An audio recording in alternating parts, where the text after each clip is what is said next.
We are live. Hello again, everybody. I'm here with Matt and Zach from Do You Know Ball? That is, they're on YouTube at DYKB underscore POD or pod, DYKB underscore POD. So, guys, how was your week? How was your weekend? It was great. It was great. Good. Enjoyed watching all the All-Star content that came out this weekend. But yeah, yeah, a lot of things to talk about today. A lot of pressing things to talk about. Yeah, we're gonna Matt, have how a about fun you? show today. Oh, so I was just saying we're gonna have a fun show today. It was a great Awesome. weekend. All the All-Star things, Awesome. everything. Well, Zach, I'm going to turn it over to you because I know that you've been looking at this Kenny Smith and the 3-point with Sabrina versus Steph. So I'll turn it over to you right away. Yeah, no. The 3-point contest with Steph and Sabrina went really well. I think better than fans really expected because Steph Curry is regarded as probably the best shooter of all time, and Sabrina gave him a run for his money. I mean, she put up a 26 spot to his 29, so it was a 3-point differential. And it was an all around fun contest for everybody to watch. But the comments said afterwards by Kenny Smith was really unsettling, and fans had a lot to say about it afterwards. So, and especially Reggie Miller, because Reggie Miller was taken back by the whole statements because he has a sister that played in the WNBA. So he's got some sort of family attachment toward the WNBA as well. But I'm going to read his comments, Miller and Smith's comments back and forth. So after immediately after Curry's clutch shots, Smith said she should have shot from the women's line. That would have been a fair contest. And then Miller responded back with, "Why are you putting those boundaries on her? She wanted to shoot from there." Smith then responded with, "She should have shot from the line. There is a women's tee in golf and there is a men's tee for a reason."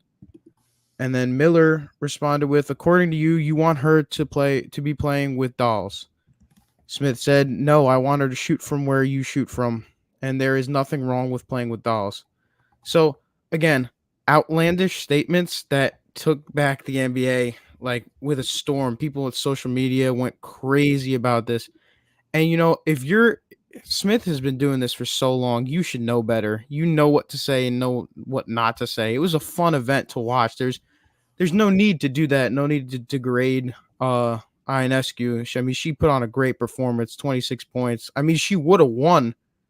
She would have won the men's 3-point contest. So I mean, and she shot from the NBA line. So I mean, for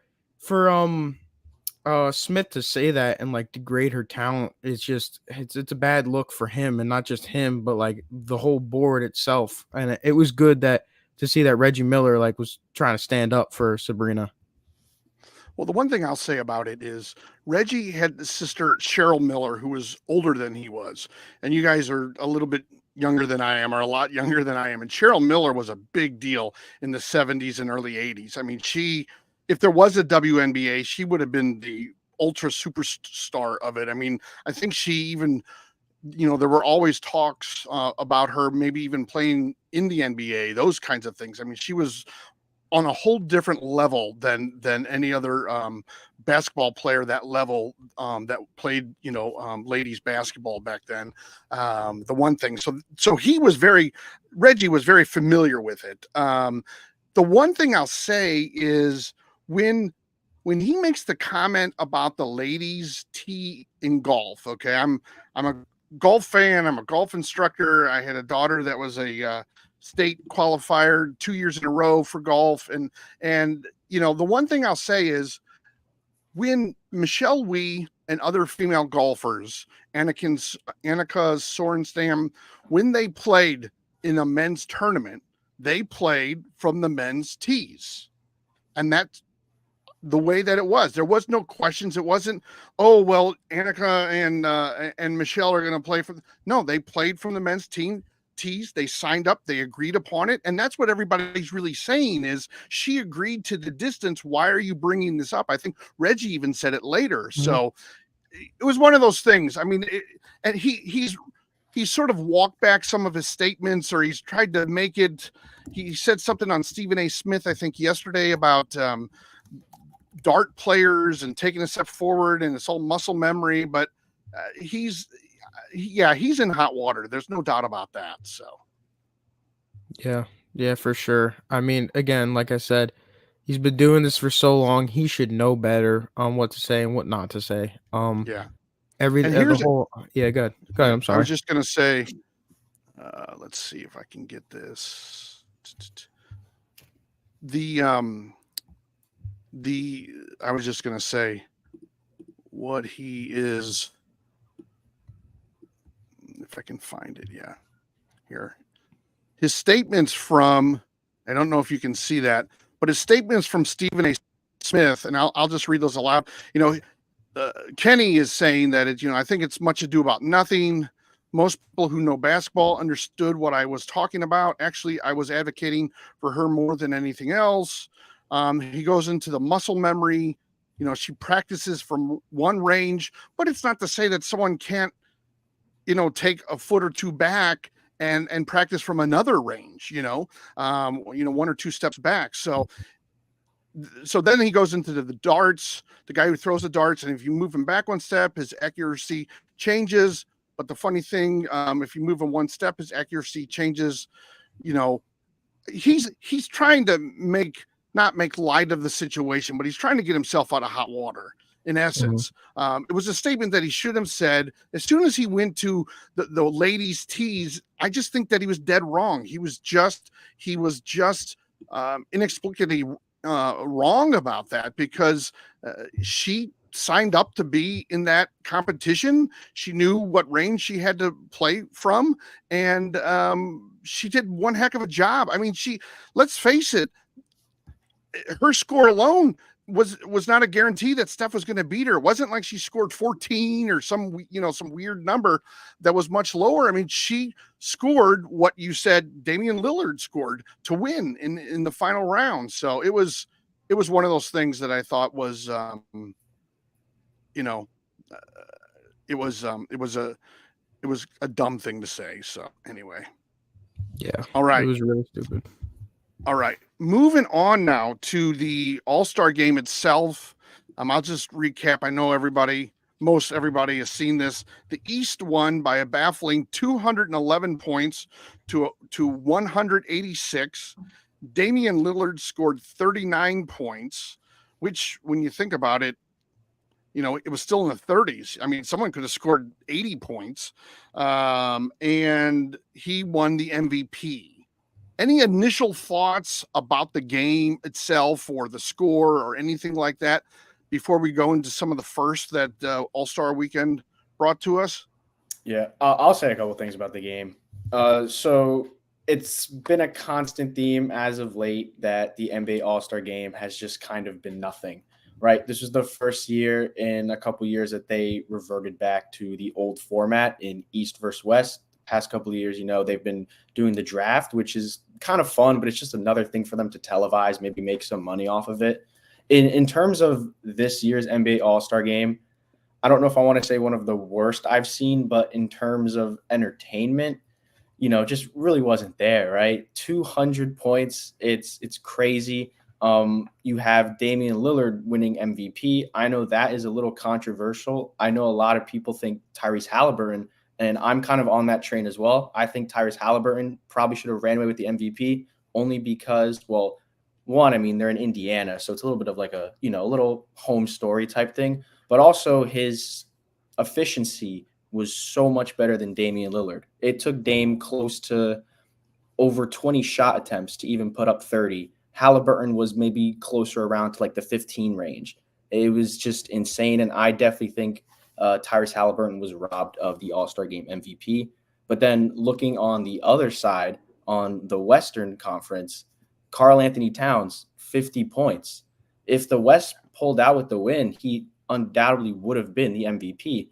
And I think it shocked a lot of people, myself included, that the East came out on top in this one, because you just look at the talent between the two rosters. People have been calling this Western Conference team like the greatest all-star team they've ever seen. It's insane that a team with that talent didn't end up winning, but at the end of the day, not many people try in the all-star game. So it's a little disappointing in that aspect, but very shocking in the same way.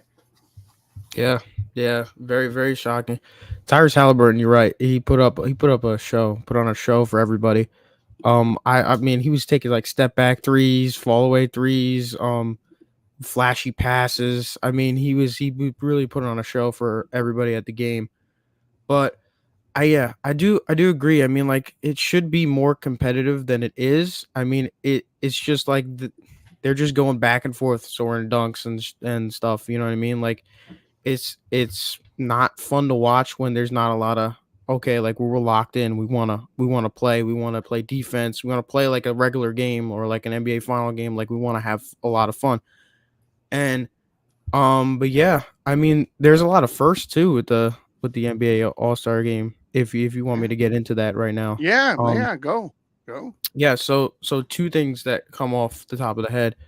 Um Damian Lillard was the first person to win the 3-point contest and win All-Star MVP in the same weekend. That's never been done before. Also for the West, you mentioned the stacked lineup, this is probably the best team we've ever seen for the West talent-wise.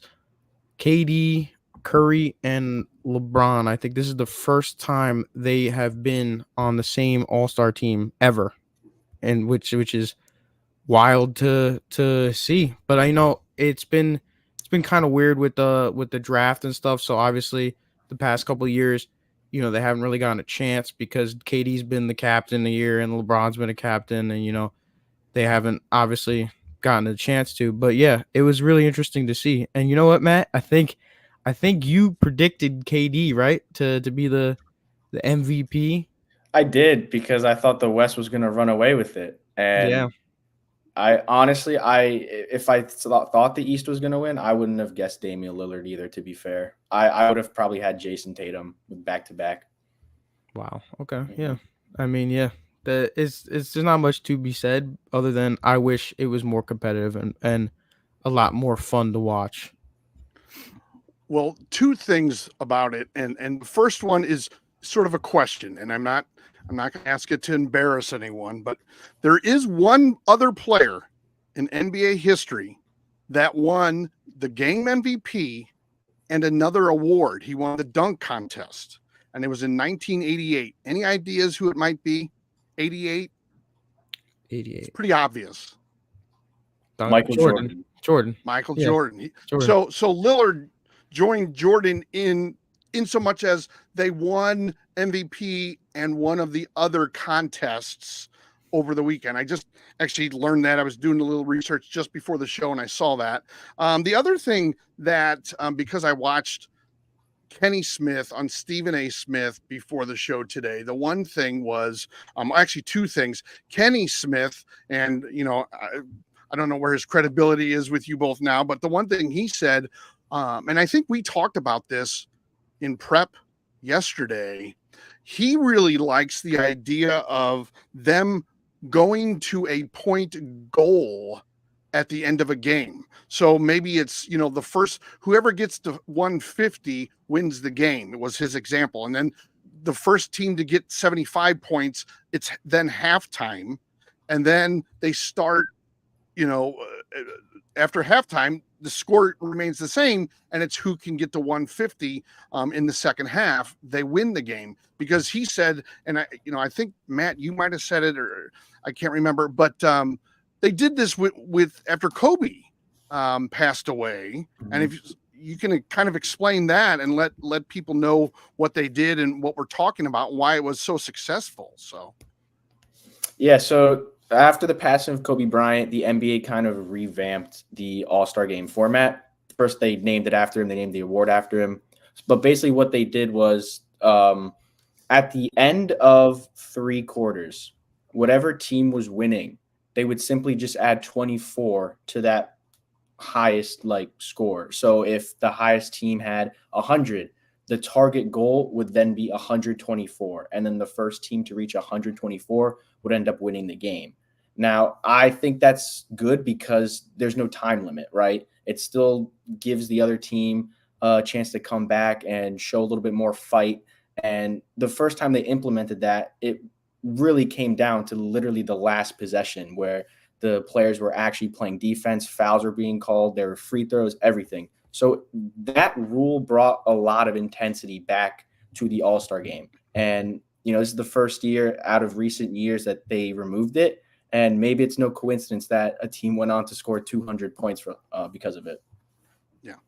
And the other thing when I was watching the Stephen A. Smith interview with Kenny Smith is Stephen A. Smith announced his big idea for the next dunk contest. And he basically said it would be, he's like, forget the NBA players. This is him speaking now. He's like, LeBron has never been in it. The superstars don't want to be in the dunk contest. Maybe it's because they're afraid of what, people will say if they miss 2 dunks in a row or whatever the case is. He's like, essentially what he laid out was sort of an American Idol where there's a call for the greatest dunkers across the country, sort of the amateurs or, the people who aren't in the NBA, maybe G leaguers and just common people who know how to dunk really well, and have 5 or 10 of them come to the NBA All-Star weekend and then have a competition with those people. He even went so much as to say, like, you could pick, say you have 10 dunkers, you could have 10 superstars, pick the people that they would endorse, like pick one of the contestants, if you will. Like LeBron picks this guy and he's like, he's going to win it. And then, there's some back and forth with that. He mentors him or something like that. I know they do that in a lot of reality shows too. But then what it would be is whoever came in first, his big idea was they'd win $1 million. Second place would win 500 and third place would be $100,000. So it's real money. I mean, it's real money for the winners. Probably they would be amateurs. Maybe they're in the G League. Any thoughts on that? On how you see that? Or, I mean, coming out? Yeah, G Leaguers, it's definitely a good chance for them to show off some of the talent they got down there. I know Mac McClung, he's been struggling to get to the NBA. And the past 2 years he's won the dunk contest. A lot of people think he doesn't have enough talent to get to the NBA, but I feel like he should be given more of a chance. I feel like recent years he's only gotten like 10-day contracts, like especially with the Sixers. I think last season or a season or 2 ago, he only got 10-day contracts. So he hasn't really been given a chance to prove himself. So yeah, I do think that it's a good idea to let the G Leaguers display their talent and try to make their way into the NBA for longer than a 10-day contract. Well, he's even saying, though, Stephen A. Smith's point was that they would even be, it could be someone who doesn't even play professional basketball, someone who, might just really be good at dunking. Like there's, and you've probably seen this at different events where halftime they bring out people who do all these kinds of dunks and, have all these trampolines and things like that. Someone like that could even be eligible for it. I mean, the idea is, I think it may attract an audience to watch it if you can, maybe if you can have an event or two before it to show what they can do, but otherwise it's going to be a bunch of no names. And how are you going to sell those names? I think the idea is good. It's almost like it's its own show in a way, like a NBA American Dunker or something like that, but I just don't know if it'll bring the viewership. And that's the one thing before I want to jump in real quick. I know we're sort of choppy today.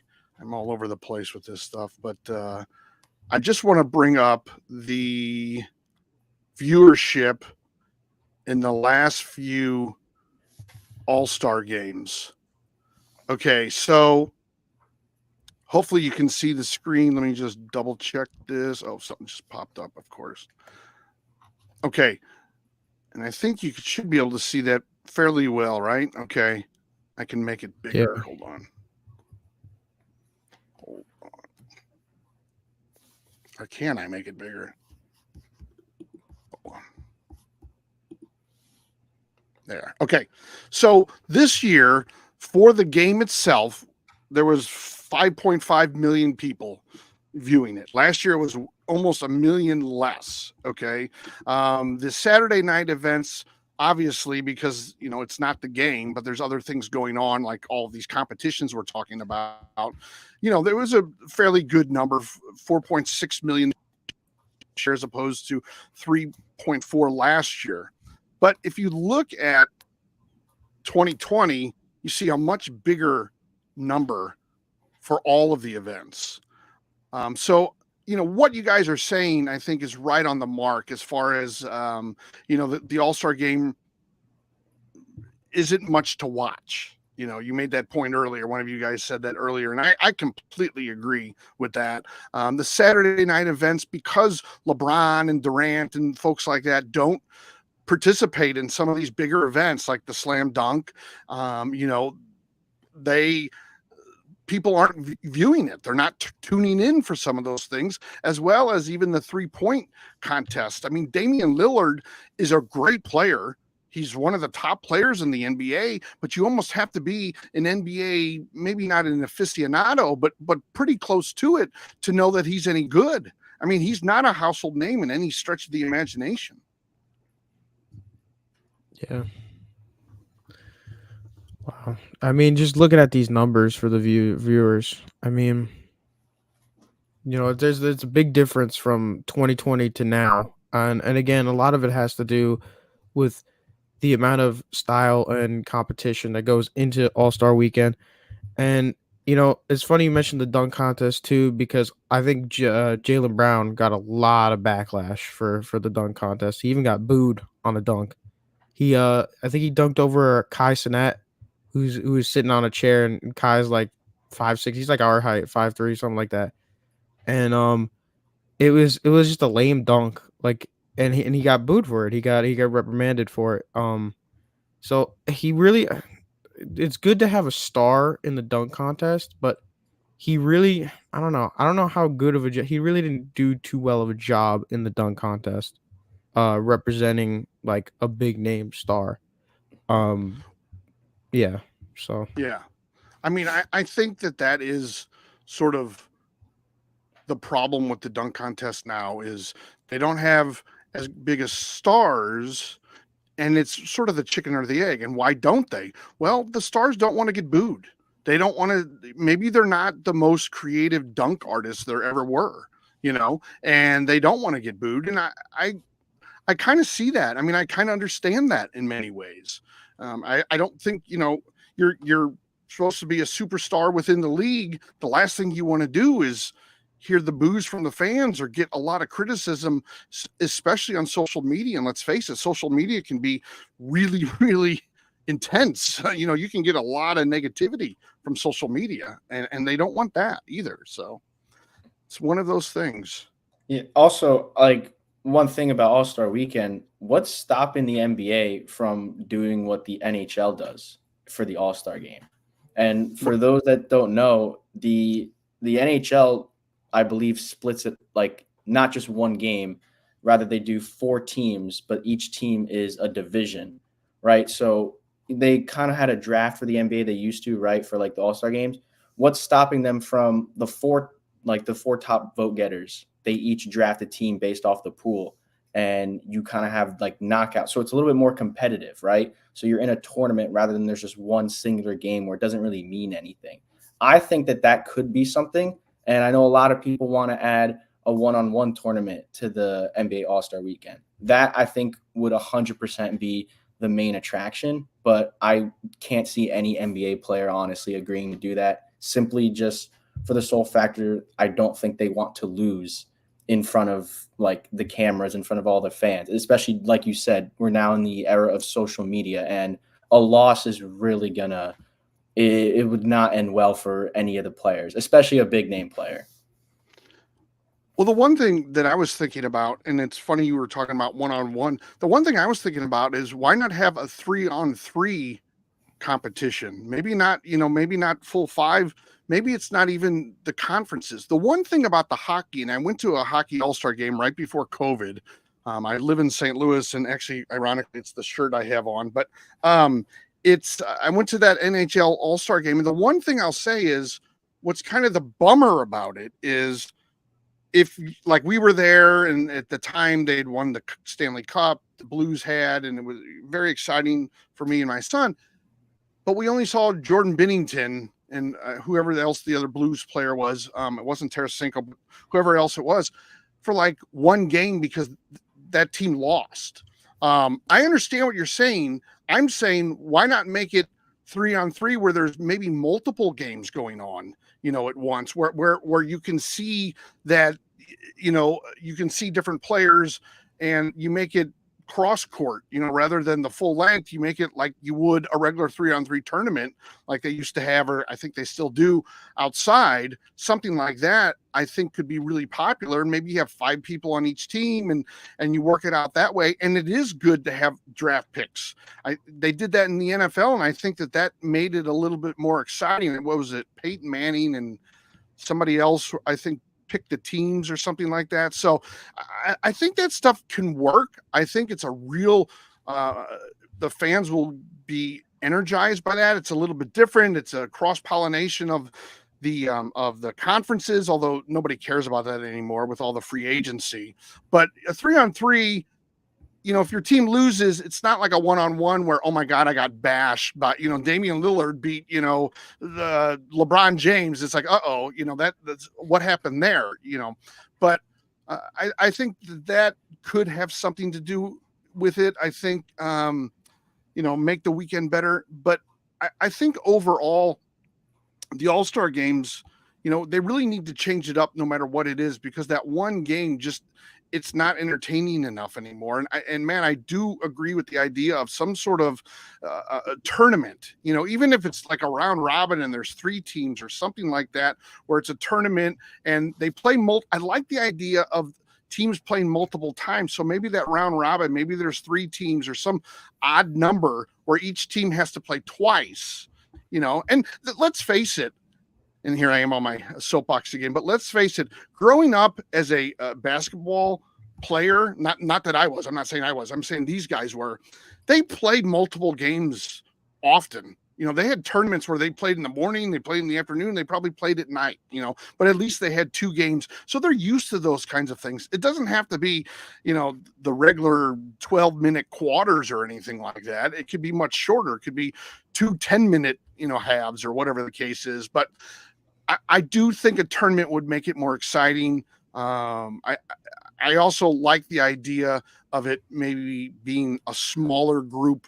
Like I said, a 3-on-3, you can just see the differences there, and it would be a little bit more strategic from that vantage point, because you might have one team that has 2 guys that are 7 foot, and the other team doesn't have anyone. So there are no matchups. So you got to be very strategic in your coaching as well, and putting those teams together. Yeah, you do. Yeah, more competitive, everything like that. I like everything. I like the idea of multiple games. It's gonna be very good because, also I do want to mention another first. It was, again, like we said, how high the contest, All-Star contest, was scored, like the game. It was the first time ever, I think, that the East scored 200 points, or first time ever, something like that. It's like 200 points, but I like the idea of multiple games. I think that'll add a little bit more viewership than they've been getting, especially on the All-Star game. And it'll be a lot more fun for fans to enjoy and see, oh my God, my favorite players are on this team. I'm going to root for this team to win. And if they lose, we're going to be locked in. We're going to be focused on it the whole time, rather than, okay, we're watching this game and nobody's playing defense and it's just dunk after dunk, and it's like that's not that interesting. It's boring, and then shut off the game in total. Mm-hmm. Yeah. Well, the one thing, and I haven't looked it up, but I was just thinking as you were talking, Zach, it would be interesting to see how many viewers watch the various sports all-star games. And maybe I should be giving a wink and a nod to Matt, because he's like the guy that looks everything up. But it would be interesting, because I know probably the Pro Bowl doesn't really get many people, but is the NBA or is baseball maybe the top all-star game? what's interesting to me is the juxtaposition of the Super Bowl that had, what did we say last week, 123 million viewers, Something and this like one that. was lucky to have 5 million viewers. I mean, we're talking about almost 120 more people watching the Super Bowl. Now I know that it's in apples to oranges, comparison. However, 120 million difference is huge. And how do you make any of that up is probably what a lot of these leagues have to be asking. So, Matt, did you find anything? I found one from like 10 years ago. Okay.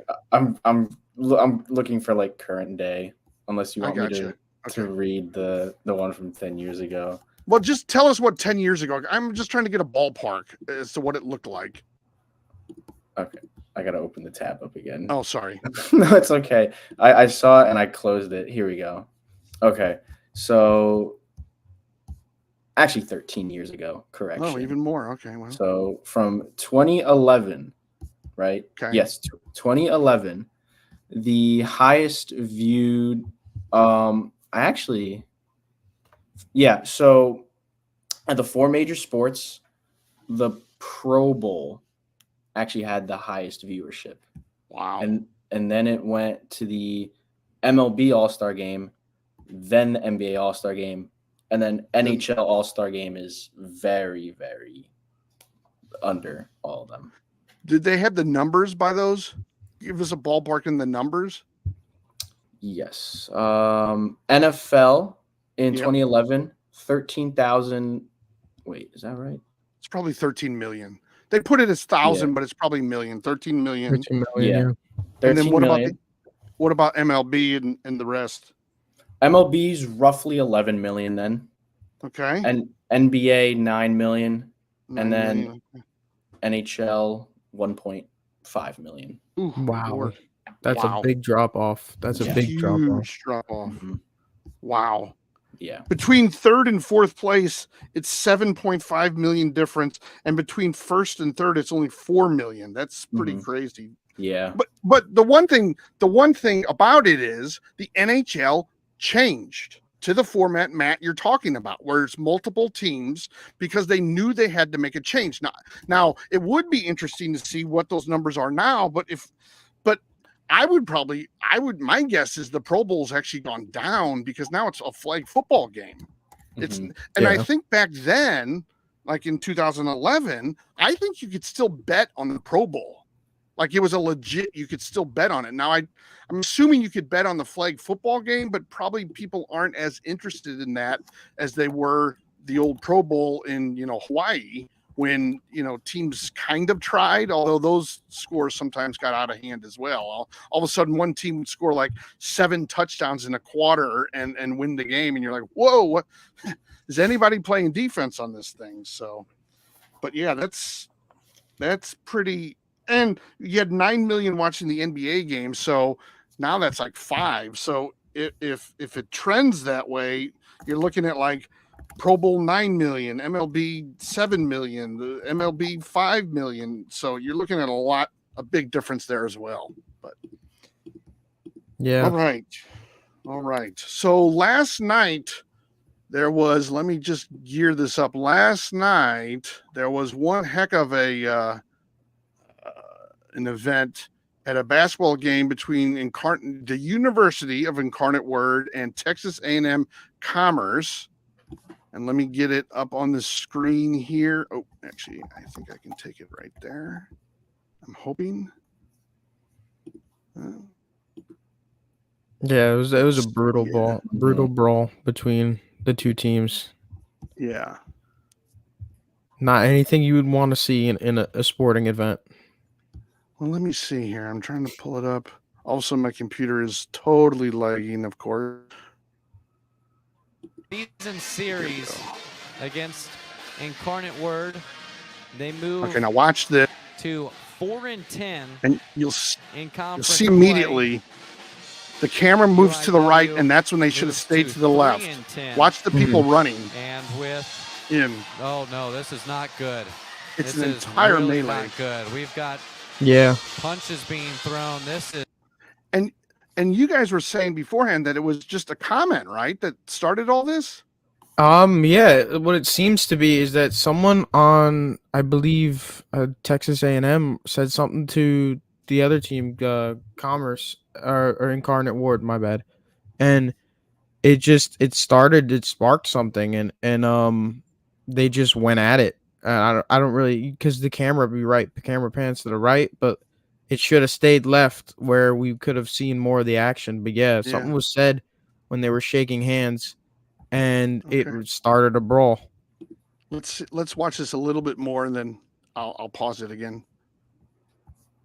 This If is it really starts. bad. Oh my goodness. Ooh, full team fight. Coaches in the middle of it. Wouldn't be surprised. You see Someone the got coach nicked on goes the down face there. Coach is getting tackled. This is not what you want to see after That close of it a has game. been a great game. We've got I don't even know how the everything commentary going. is keeping their composure right now. I mean, all hell is Yeah. breaking loose. Exactly. And then what's interesting is the fight then, as they just showed, sort of moved to what would be our left and closer to the camera. So something obviously, I don't know if it was a player, or I'm thinking, I haven't heard much about this fight with fans, but it almost moved that way, that it was a fan or somebody sort of sitting closer to the camera. Let me see. Going on right now. We still have And then it guys goes running back. after people. That's crazy. Oh my Someone goodness. in the crowd was hurt and hit. See, that's what I mentioned before. Someone in the crowd got injured too with this. It looks like Yeah. a young girl. A Young young girl. girl. We got a manager Wow. that has blood on his face, and we still got guys that know. need to get to the locker room. Everyone's still rallying here. Well, what's interesting to me about this is it looked like there were security guards or police officers, somebody with a badge, more than one on the court, but nobody can bring any order to any of this. And that to me, I realize that on a basketball, in a basketball game, it's easier to get to the floor. It's easier to move down seats, all of that, but there's no order here. All of a sudden, it starts and nobody gets. It's almost like by the time the coaches really got involved and then they were tackled, it was too late. It was too late for all of them. We'll just close this out then. It seems to be a little Alex I don't know. Anderson. No. Little under we control need to here, get so. we need to get this settled. yeah, but the camera isn't moving. We Is finally anything have going to gotten the some right? I don't people know. To the So, locker room. So They're they're Okay. still Such trying a to get great them to game. go in the locker room, just but ended and we can't see anything. Okay. yeah. And then I wanted to show, let me just turn this one off and then show one more. This happened last week. It was between Arkansas State and Southern Mississippi. It's a longer clip, but this one, there were definitely fans involved in the fight. So, whenever any of this stuff happens, I just think of the what is it, the Malice at the Palace, Yeah. So what happened in Detroit like 20 years ago. So here we are again. It looks like 5 players and 3 fans were ejected, and it looks like this was during the game. Mark. It starts from this shot. Tom Davis I mean, and a melee. They're going just on over the a bench. over at Southern Miss. This could get ugly. Now, It's just like This one could move be and then really all hell bad as breaks Davis loose. was yeah, and you tied don't up see with this a Emma lot in Emevere.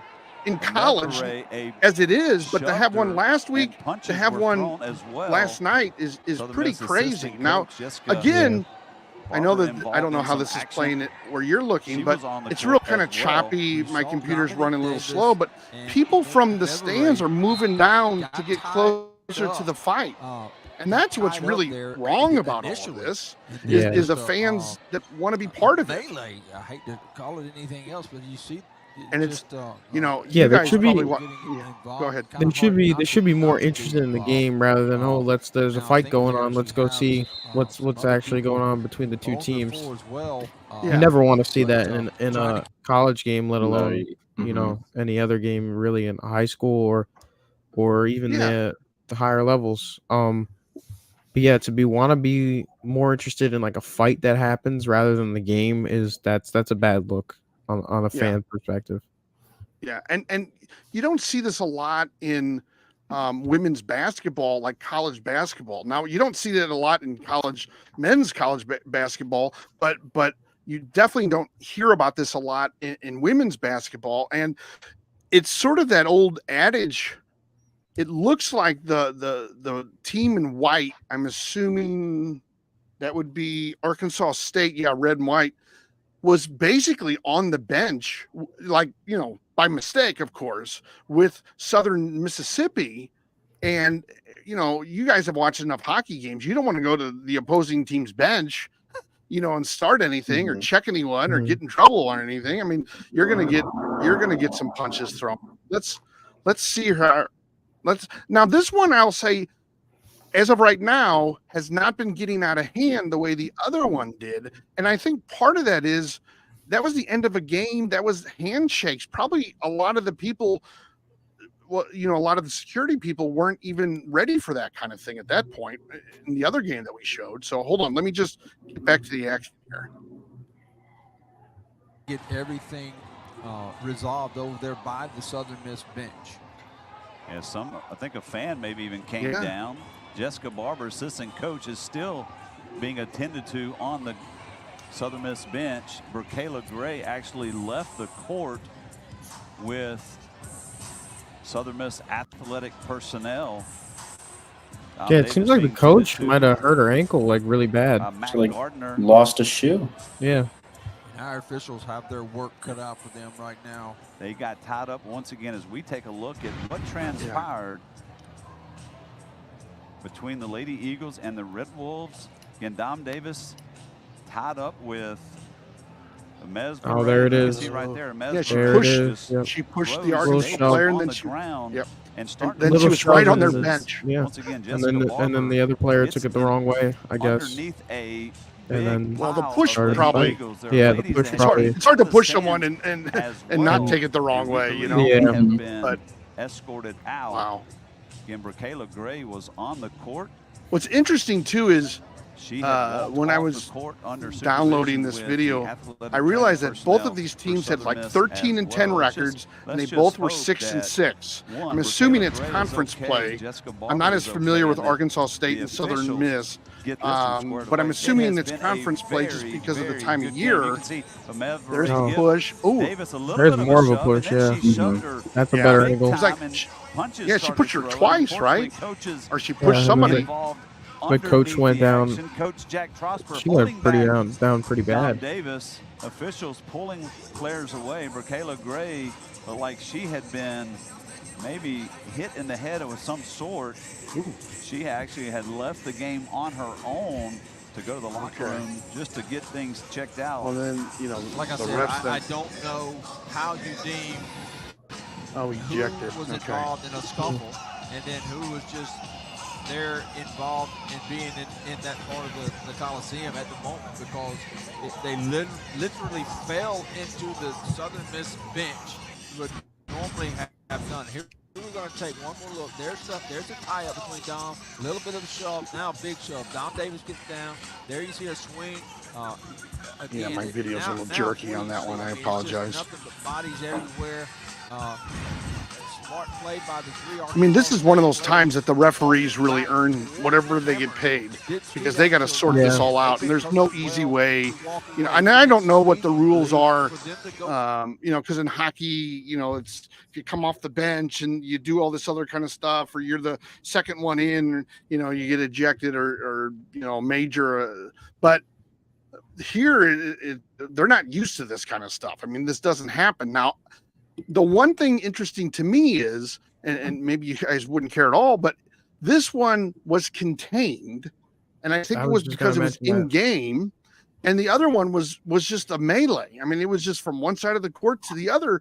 And I got to think it's because it was the end of the game. The game was not going on anymore. So it's a real tough one to take a look at. So anyway, they both are. They both really are. Yeah. All right. Well,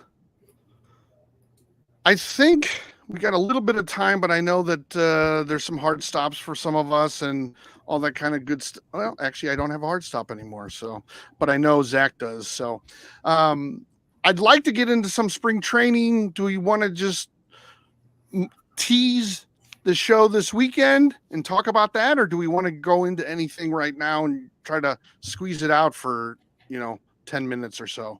No, we could definitely talk about it. Okay, go ahead. I really want to get into the comments of Anthony Rendon.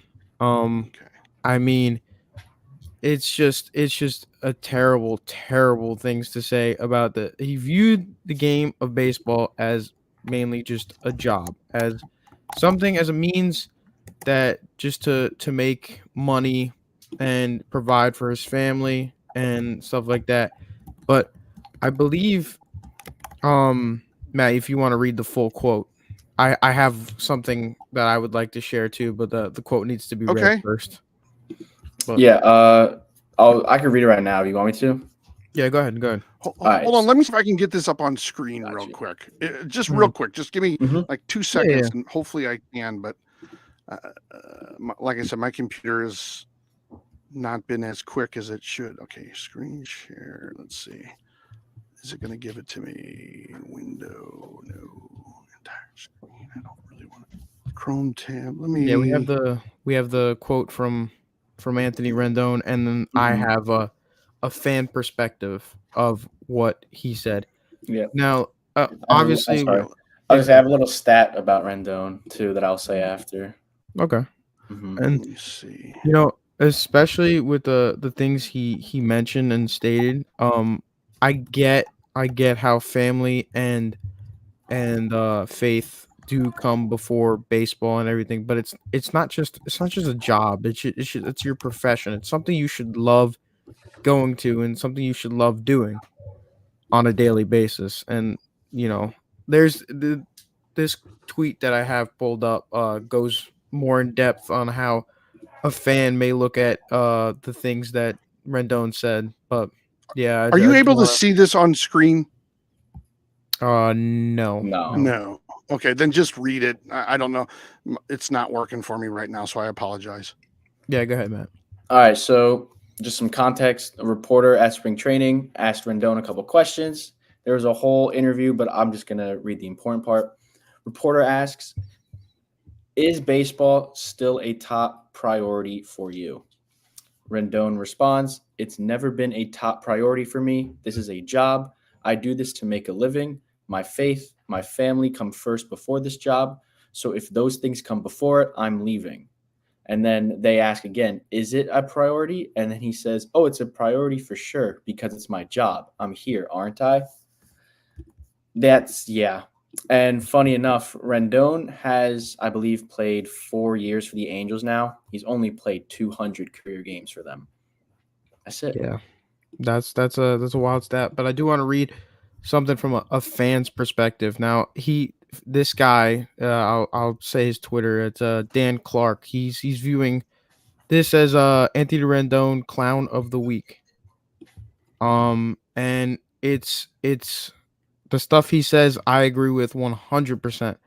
He says millions of people around the world dream of doing what you do and all that comes with it.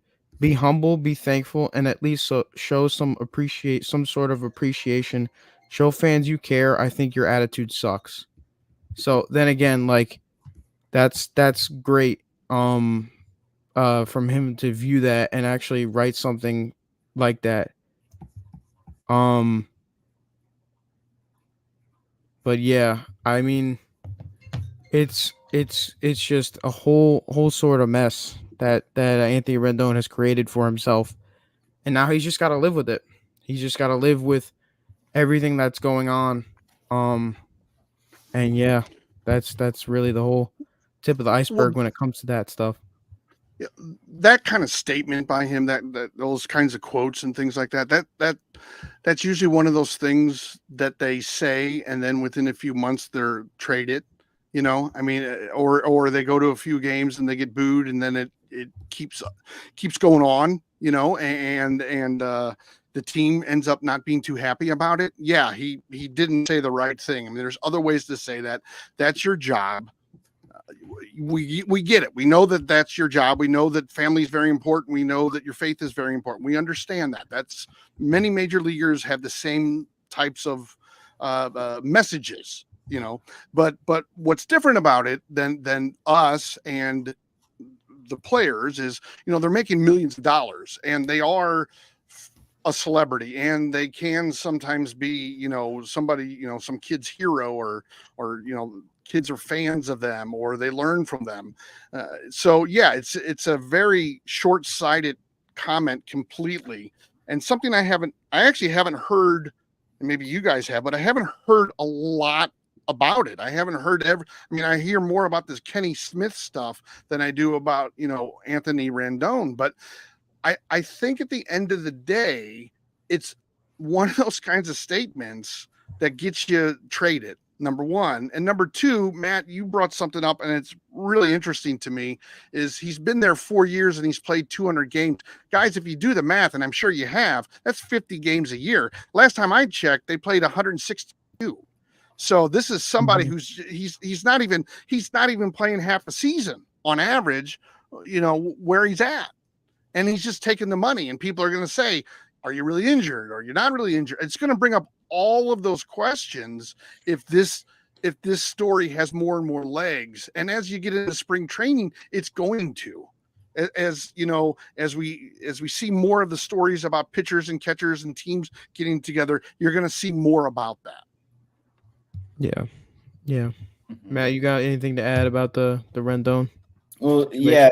So like you said, like, those type of comments are what get people cut or traded. But unfortunately for the Angels, he's making a ridiculous amount of money. I don't know exactly how much off the top of my head, but no team is gonna want to take him on, especially with what he's making, his comments. So it's a little unfortunate for the Angels. But he had a great postseason with the Nationals. He got his paycheck, and now he's just getting paid, and he doesn't necessarily want to do his job. And I think once his contract's up, I think he's probably done. Well, this kind of leads into, and we'll probably get into more of it on our show on Friday, but this kind of leads into Trout's statements and how he wants these declining trades, and he wants to win something in Anaheim and get a ring with the Angels, and that's all just not going to happen when you have excuse the word, but like cancers like that on your team. And it's you're not going to win if not everybody on the team is 100% invested in what they're doing. And if you're viewing it as just a job, just as a means to make money, that's a terrible look. It's more than that. There's people that wish they could be in your shoes, especially, I know, since me and Matt are like such big baseball guys too.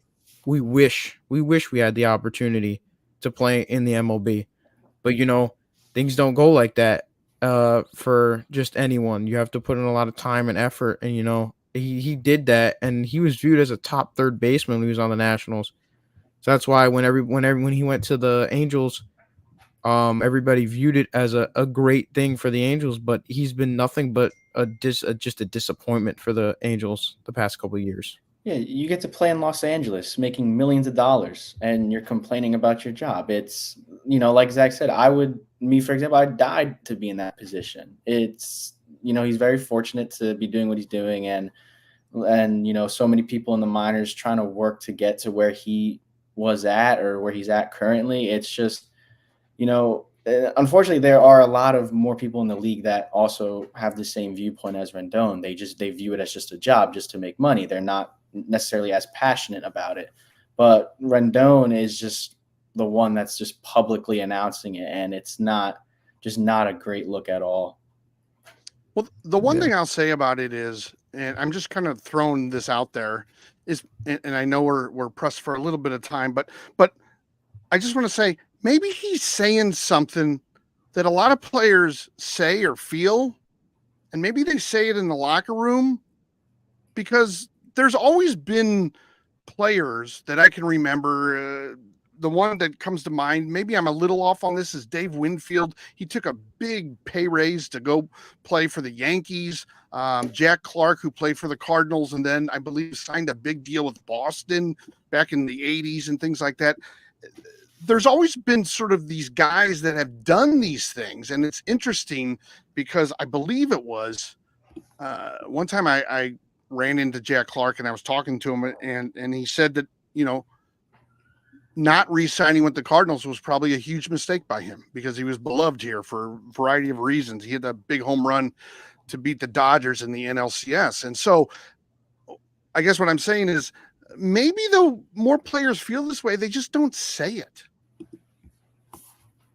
Yeah. No, definitely. I mean, we hope as baseball fans, we all hope that they don't, but maybe that's just something that they say, and it's not necessarily new messaging from him. It's messaging that he says, but he just made the mistake of doing it in a public forum. Yeah. It's something that maybe should be, if he's not happy or anything, maybe should be taken up with the owner of the Angels and stuff like that. There's better ways to handle an unhappy situation rather than to go on social media and because anybody on social media has opinion on everything. There's always an opinion point from the fans' perspective. And so especially Angels fans, when you see this, you're obviously going to get upset. Mm-hmm. Well, and Angels with Artie Moreno still running the team, right? He's still running he's not known for his management of a team. I mean, he's laid out a lot of money for nothing. I mean, Pujols he had a couple good season. The outfielder, I forget his name, who played for Cincinnati for a while, he had some drug issues. He signed him right around the same time as Pujols. He signed a bunch of pitchers. He's never been able to make that team work. He's never been able. I mean, I think they've made the playoffs maybe once or twice in the last 10 years. And he's spent a lot of money, but he hasn't put it all together. And it looks like that's to stay out there, unless Mike Trout really goes in and maybe makes a pay cut or something like that, which I wouldn't if I were him. So, yeah, but right. the thing with Trout though, too, sorry, I just wanted to add that the thing with Trout too is he's struggled to stay healthy for a numerous amount of seasons now too. So that doesn't really help, especially when you did have arguably the best player in baseball and the two best players in baseball, Ohtani and Trout. Like that duo never really got to solidify itself because it's either Trout was hurt for a while or Ohtani went on the shelf for a little bit, and they were never really playing so much of baseball together. So Artie Moreno is having a tough time getting a good roster together to make a big playoff push. You know what I mean? So, yeah. All right. No, I would agree. Anything else, Matt, Zach, before I give your YouTube address out again? No. All right. I think we're all good. Everybody follow them. They are on YouTube at DYKB. Do you know ball? DYKB _ pod, POD. So it's DYKB _ pod. And you can check them out there. They have a show every week. And they've actually, for some reason, they invited me on their show that's coming up this week. And I'm all excited about it. So I'm going to read up on all my Major League Baseball and make sure I can talk the talk with them. But I'm very excited for that. When is the show? When will it be on YouTube? Most likely Friday afternoon. That's when we usually plan to get everything out and published. And Perfect. Yeah, it should be really fun considering spring training starts on Saturday. Mm-hmm. Yeah, very exciting. Some pitchers are already, at their, I say down there because the Cardinals go to Florida, but it could be, out west in Arizona. So anyway, all right. Well, thanks guys again. I really appreciate it and enjoyed it again. So until next time, we'll talk to everybody soon. Thank you guys.